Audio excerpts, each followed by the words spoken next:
बच्चों नमस्कार, आपका स्वागत है गटारिया फार्मेसी के एक शानदार और बेहतरीन लेक्चर में। तो बच्चों बायोकेमिस्ट्री में लास्ट वीडियो में हमने पढ़ा तीन अमीनो एसिड्स के बारे में, यानी कि प्रोटीन क्या काम करता है, कैसे बनता है और अमीनो एसिड्स आखिरकार क्या होते हैं। आज इस लेक्चर में हम पढ़ने वाले हैं बायो एनर्जेटिक्स के बारे में।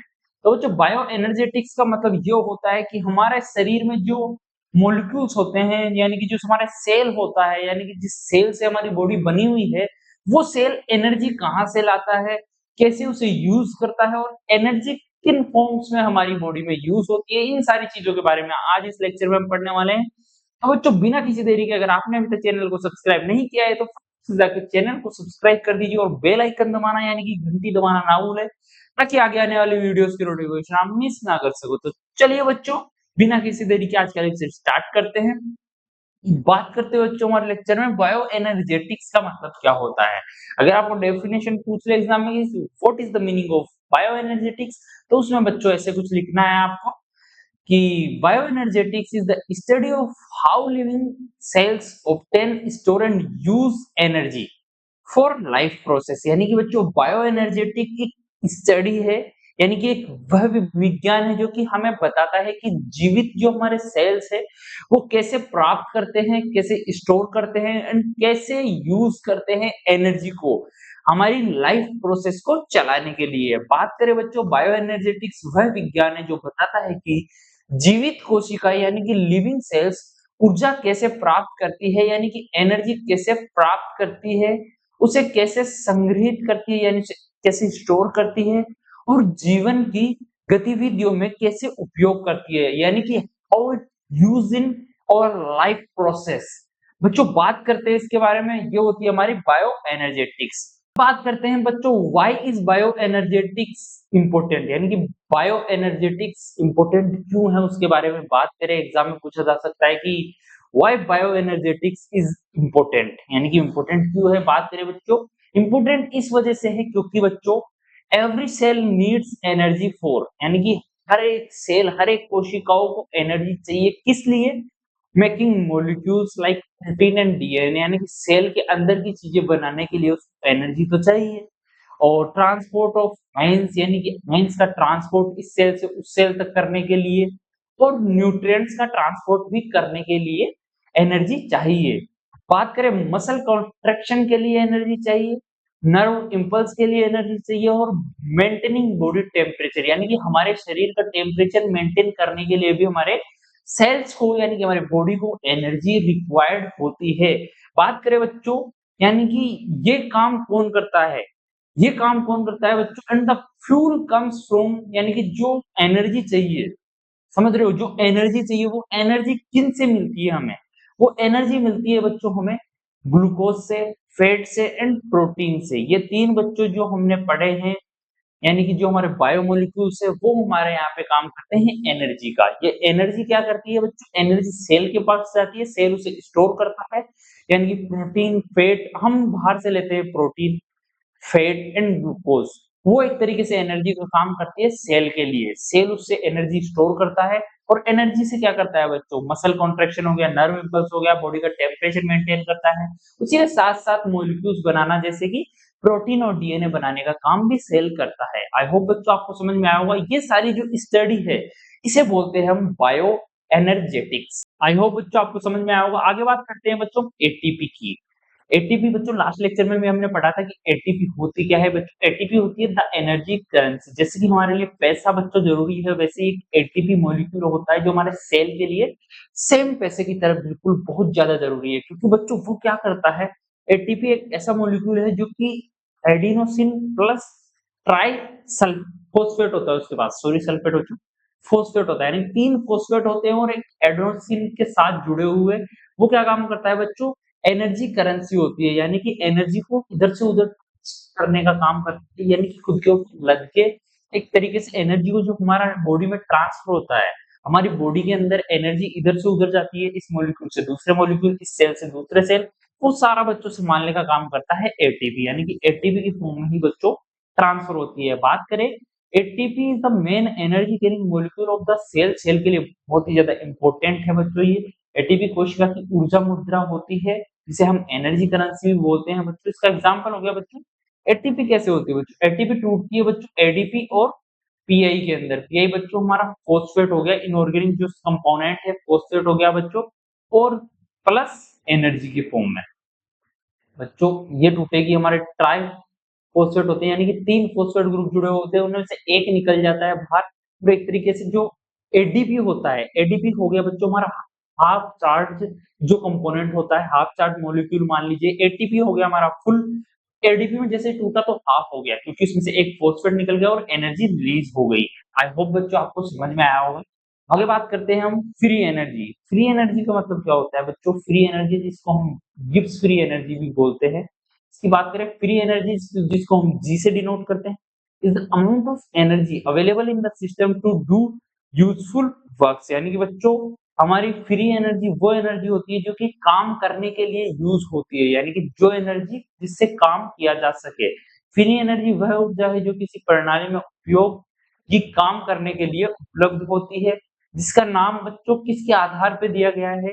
जे विलार्ड गिब्स के नाम से, क्योंकि बच्चों जो ये वो साइंटिस्ट है जिन्होंने फ्री एनर्जी की खोज की थी, इसलिए इसे गिब्स फ्री एनर्जी भी कहते हैं। आई होप बच्चों आपको समझ में आया होगा। 3 इंपॉर्टेंट टर्म्स है बच्चों इसके अंदर। फ्री एनर्जी के अंदर एच हो गई जो कि हमारी टोटल एनर्जी हो गई, जी हो गई फ्री एनर्जी, एस हो गई जो हमारी एनर्जी यूज हो चुकी है। बात करें बच्चों एग्जाम ट्रिक, इसको याद रखने के लिए एच से हीट हो गई, जी से गो एनर्जी हो गई, एस से हो गई हमारी स्केटर। एच का मतलब हो गया बच्चों यहाँ पे हमारी एंथैल्पी यानी कि हीट कंटेंट।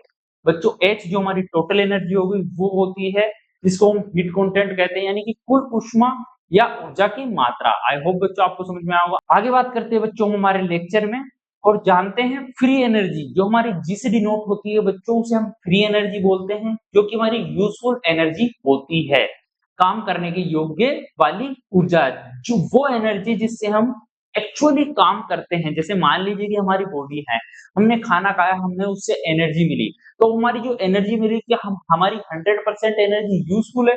नहीं बच्चों, कई उसका एनर्जी का कई पार्ट हमारी बॉडी की हीट में निकल जाएगा, टेम्परेचर मेंटेन करने में निकल जाएगा, इसलिए वो यूजफुल एनर्जी नहीं है। एंट्रोपी आ गया हमारा। एंट्रोपी जो कि एनर्जी वेस्ट होती है, ऐसे जैसे हीट मेंटेन में हमारी बॉडी गर्म हो रही है, उसके अंदर एनर्जी वेस्ट हो गई, उसको बोलते हैं बच्चों एंट्रोपी, यानी कि एस से डिनोट होती है, जो डिसऑर्डर होता है, अव्यवस्था या रैंडमनेस की वजह से होती है। बात करें बच्चों रिलेशनशिप्स के बारे में, बात करें गिब्स इक्वेशन क्या है बच्चों? Del G is equals to del H minus T del S, यानी कि डेल क्यू का मतलब हो गया कि बच्चों कम भी हो सकती है और ज्यादा भी हो सकती है। जैसे कि हमारी फ्री एनर्जी हो गई, जी से फ्री एनर्जी फाइंड करते हैं, del G is equals to del H, यानी कि टोटल एनर्जी हमारी माइनस टी डेल एच, यानी कि जो हमारी एनर्जी वेस्ट हुई है बच्चों। यानी कि फ्री एनर्जी कैसे फाइंड करते हैं? Total energy minus waste energy, यानी कि जो वेस्ट है वो तो हमारी आ जाएगी बच्चों टोटल यूजफुल एनर्जी, यानी कि हमारी free energy is equal to useful energy.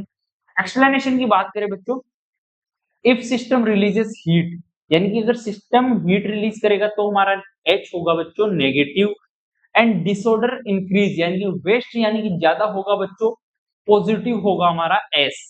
तो उससे क्या होगा बच्चों? Reaction becomes easy and spontaneous. सबसे फेवरेबल कंडीशन होती है बच्चों, इसके अंदर क्या होता है बच्चों? रिएक्शन ऑटोमेटिकली कंप्लीट हो जाती है। आई होप बच्चों आपको समझ में आया होगा। बात करें इसके इंटरेक्शंस की, बात करें बच्चों, कुछ कंडीशंस होती है, ये टेबल आपको नीचे दी गई होगी, इसमें एक बार से देखिए आप बच्चों। पहली कंडीशन होगी जिसके अंदर डेल जी 0 से कम होगा। डेल जी का मतलब हो गया जो हमारी फ्री एनर्जी हो वो 0 से कम होगी, तो क्या होगा बच्चों? एनर्जी रिलीज होगी, रिएक्शन अपने आप होगी। अपने आप का मतलब हो गया कि बच्चों सबसे फेवरेबल कंडीशन होती है ये। इसमें क्या होगा? एक्सर्गोनिक, यानी कि बच्चों एनर्जी रिलीज होगी। एक तरीके से एक्सोथर्मिक और एंडोथर्मिक की तरह ही है बच्चों। एंडोथर्मिक की एनर्जी चाहिए और एक्सोथर्मिक की एनर्जी निकलेगी। डेल जी यानी कि फ्री एनर्जी अगर 0 से ज्यादा होगी बच्चों तो एनर्जी चाहिए, जैसे कि मैंने आपको बताया था। एंडोथर्मिक रिएक्शन को धक्का चाहिए, यानी कि स्टार्ट करने के लिए पुशअप चाहिए बच्चों इसको। एंड्रोजोनिक हो गई ये रिएक्शन। डेल जी अगर 0 के बराबर है तो नो चेंज, सम अवस्था यानी कि इक्विलिब्रियम कंडीशन जिसे हम बोलते हैं। आई होप बच्चों आपको समझ में आया होगा। आगे बात करते हैं बच्चों हमारे लेक्चर में एक बच्चों ट्रिक है जिससे आपको समझ में आया होगा कि फ्री एनर्जी क्या होती है और कैसे काम करती है। बात करें बच्चों अगर जी कम होगा यानी कि जी अगर नेगेटिव होगा तो काम जल्दी होगा, हमारी रिएक्शन फास्ट होगी, ऑटोमेटिकली होगी। जी ज्यादा होगा तो काम बिल्कुल भी नहीं होगा। इस तरीके से पुशअप चाहिए उसको आगे काम करने के लिए, यानी कि एनर्जी रिक्वायर्ड होती है। एग्जांपल्स की बात करें, एग्जांपल से आपको अच्छे तरीके से समझ में आएगा बच्चों। पहला एग्जांपल है हमारा सेल्यूलर रेस्पिरेशन, यानी कि बच्चों सेल्यूलर रेस्पिरेशन में हो गया हमारी ग्लूकोज का ब्रेकडाउन हो रहा है बच्चों CO2 प्लस H2O में, जिसके अंदर फ्री एनर्जी बच्चों नेगेटिव है -686 किलो कैलोरीज पर मोल, यानी कि जो नेगेटिव है। नेगेटिव है का मतलब बच्चों या क्या होगा, यहाँ पे ऑटोमेटिकली काम होगा। अगर जी हमारा कम है, फ्री एनर्जी बिल्कुल कम है, तो ऑटोमेटिकली काम होगा। इसका मतलब हो गया कि ये एक्सर्जोनिक रिएक्शन हो गई, इसके अंदर एनर्जी रिलीज होगी। फॉर एग्जाम्पल बच्चों जैसे हम खाना खाते हैं, खाना खाने से क्या होता है बच्चों, ग्लूकोज का ब्रेकडाउन होता है और वो ऑटोमेटिकली एनर्जी रिलीज करता है।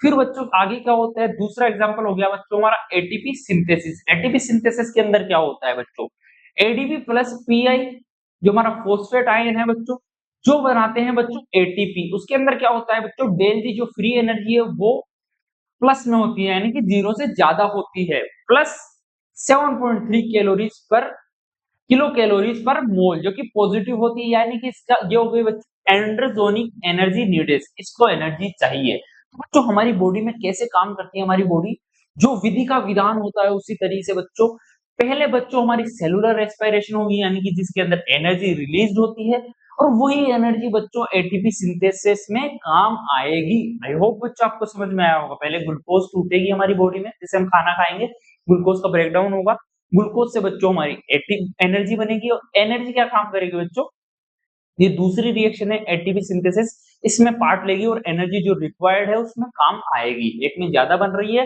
वो दूसरे में यूज होकर उसकी फॉर्मेशन कर देगी, यानी एक तरीके से इक्विलिब्रियम हो जाएगा यहाँ पे एक तरीके से बच्चों।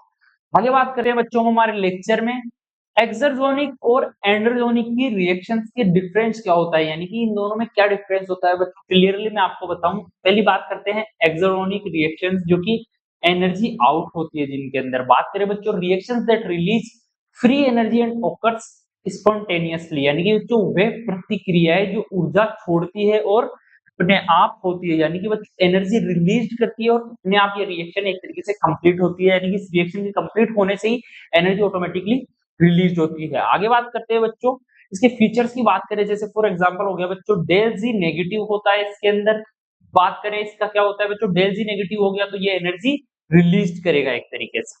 और बात करें बच्चों कैटाबॉलिक रिएक्शंस का मतलब है, कैटाबॉलिक का मतलब हो गया कि इसमें बड़े बड़े मॉलिक्यूल्स टूटते हैं, यानी कि उनके टूटने से भी एनर्जी रिलीज होती है। और एटीपी जनरेटेड, यानी कि बच्चों जो एनर्जी रिलीज होती है उससे ये क्या होता है बच्चों, जो एनर्जी रिलीज होती है वो एनर्जी एटीपी की सिंथेसिस में काम आ जाती है, इस वजह से वो एनर्जी हमारी वेस्ट नहीं होती। आगे बात करते हैं बच्चों इसके एग्जांपल्स हो गए ग्लूकोज ऑक्सीडेशन, जैसे कि बच्चों हमारी ग्लूकोज टूटती है और एनर्जी रिलीज करती है। दूसरा हो गया फैट ऑक्सीडेशन, यानी कि फैट टूटने से भी बच्चों हमारी यानी कि एनर्जी एक तरीके से रिलीज होती है।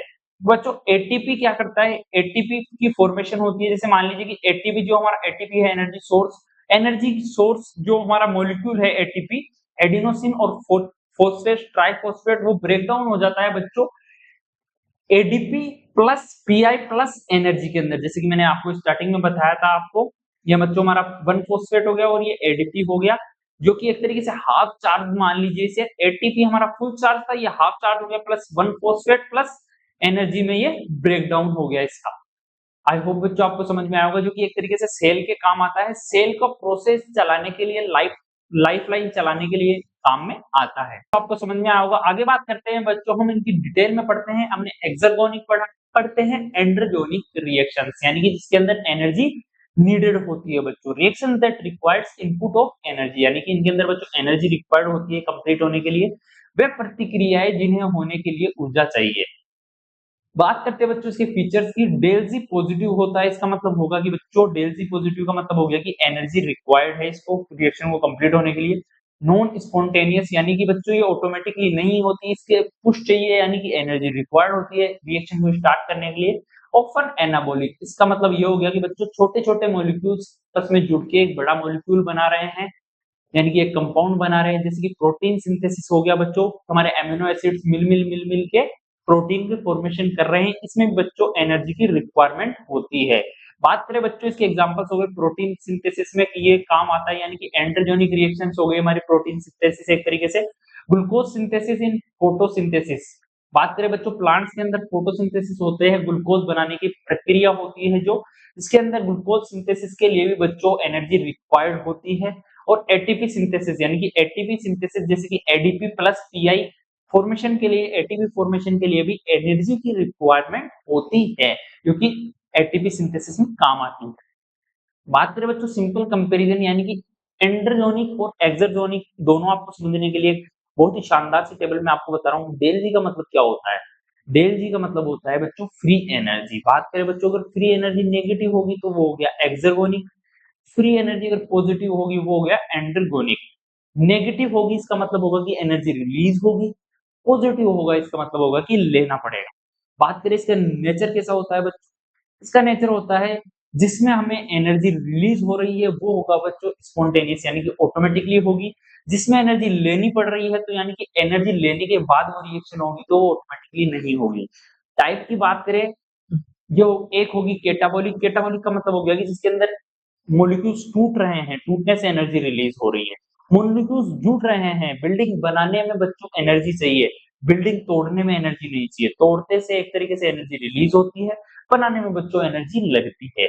एनाबॉलिक हो गया बच्चों बनाना। अब बात करें एनर्जी क्या होती है, एनर्जी बच्चों एक में रिलीज होती है, एक्सर्गोनिक में रिलीज होती है और एंडोजेनिक में रिक्वायर्ड होती है। एग्जांपल हो गया, एक का हो गया रेस्पिरेशन, जैसे ग्लूकोज टूट रहा है बच्चों हमारा, एक हो गया फोटोसिंथेसिस ग्लूकोज बन रहा है। आई होप बच्चों इस टेबल से आपको समझ में आया होगा एंडोजेनिक और एक्सर्गोनिक रिएक्शंस आखिर क्या होती है। आगे बात करते हैं बच्चों हमारे लेक्चर में। अब पढ़ेंगे बच्चों एनर्जी कपलिंग क्या होता है। Cells use energy release from exergonic reaction to power endogonic reactions, यानी कि बच्चों सेल्स एक्सर्गोनिक रिएक्शंस यूज करते हैं एनर्जी प्रोड्यूसिंग से निकलनी हुई ऊर्जा एंडोजेनिक रिएक्शन में इस्तेमाल करता है। जैसे कि बच्चों ग्लूकोज के ब्रेकडाउन से हमारी एनर्जी जो निकली उसको एटीपी बनाने में काम लिया, वो काम बच्चों हमारे सेल का होता है, इसे हम बोलते हैं एनर्जी लिंक। बच्चों जैसे हमने खाना खाया, खाना खाने से क्या हुआ बच्चों, ग्लूकोज मिली हमें, ग्लूकोज का ब्रेकडाउन हुआ, ग्लूकोज का ब्रेकडाउन होने की वजह से बच्चों क्या हुआ, एनर्जी रिलीज हुई और वो एनर्जी का उपयोग किया एक तरीके से एंडोजेनिक रिएक्शंस में। एंडोजेनिक रिएक्शंस में इस्तेमाल किया क्योंकि एंडोजेनिक रिएक्शंस में एनर्जी की रिक्वायरमेंट थी, एक्सोजेनिक से एनर्जी निकली, वो एनर्जी निकली हुई एंडोजेनिक में काम आई, उसको हम बोलते हैं एनर्जी कपलिंग। एग्जांपल हो गया बच्चों ग्लूकोज का ब्रेकडाउन हुआ, एटीपी बना, वही एटीपी प्रोटीन सिंथेसिस में चलाता है, यानी कि सेल उसी एटीपी को बच्चों फिर उस एटीपी से हमारे सेल में प्रोटीन सिंथेसिस होगी। आगे जो प्रक्रिया है वो एटीपी से होती है। आपको पता है, मैंने अभी बताया था कि एनर्जी का ट्रांसफॉर्मेशन किस मॉलिक्यूल के द्वारा होता है, वो होता है बच्चों एडिनोसिन ट्राइफॉस्फेट, यानी कि एटीपी की फॉर्म में एनर्जी ट्रांसफर होती है इधर से उधर। आगे बात करते हैं बच्चों, आज का लेक्चर हमारा यहीं पे समाप्त हो रहा है। इसके आगे हम अगली वीडियो में पढ़ेंगे बच्चों। अगर आपको कुछ भी समझ नहीं आया तो बेझिझक होकर कमेंट करके पूछ सकते हैं। इससे मिलते हैं अगली वीडियो में, तब तक के bye bye. Stay happy stay healthy. कटार फार्मेसी को अगर अभी तक सब्सक्राइब नहीं किया तो फटाफट जाके सब्सक्राइब कर दीजिए और बेल आइकन दबाना ना भूलें। हमारी एप्लीकेशन जाके विजिट कर सकते हैं। सेकंड सेमेस्टर का बच्चों जो कंप्लीट कोर्स है वो यहाँ वहां पे अपलोड हो रहा है धीरे धीरे, आप उसे ज्वाइन कर सकते हैं। आपको कंप्लीट वहां पे नोट्स वगैरह और कंप्लीट फुल एक्सेस मिल जाएगा हर एक चीज। तो मिलते हैं अगली वीडियो में। Stay happy stay healthy.